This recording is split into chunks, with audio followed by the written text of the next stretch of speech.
Boom! What's up, everyone? Marc Lobliner, TigerFitness.com, alongside Kevin Moore from Giant Sports. What's up? Rocking it out. You guys know their products, Giant Pump.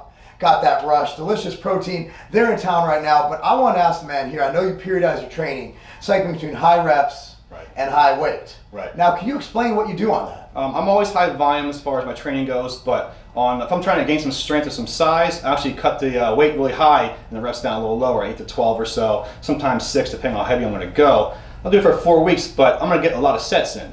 So it's still high volume, maybe less reps, but I'm going to get 5, 6, 7, 8 sets in sometimes each exercise, 4 to 5 exercises or so.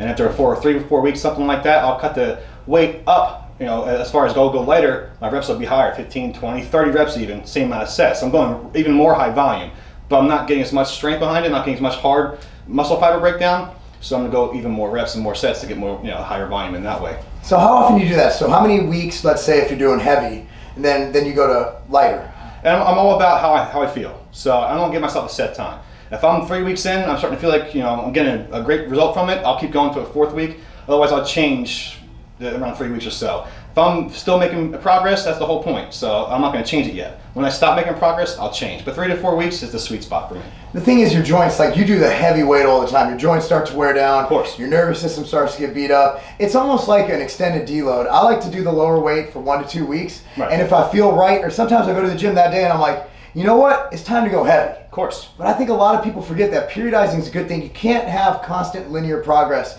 Like if you went up in weight every week on squats, I've been training for 21 years. How about you? 15. 15. Yeah. We'd be squatting 4,976 pounds. Never happened. The bottom line is that's not going to happen. You want to have an overall linear increase over time. But let's be real here. You got to take some time and let your shit heal. Of course.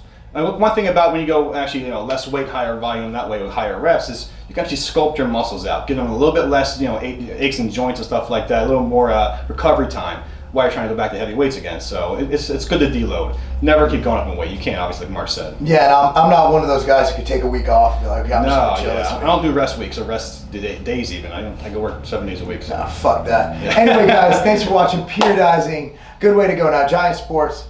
Awesome product. Now tell them about the pre-workout. Now if they're doing the training pre-workout wise, we did that stack today, right? We did Giant Rush today and Giant Pump. Giant Rush has got DMHA in it and it's got caffeine, give you that nice stim, a nice focus, get your workout in. And the Giant Pump is basically hydromax and glutamine nitrate. That stuff, it makes my skin rip sometimes. On those high rep days, something like Giant Pump would be perfect. Yeah, perfect. Perfect. Your muscle will be tearing through your skin. Anyway, guys, click on the link down below. Giant Sports supplements right there. That's not a game.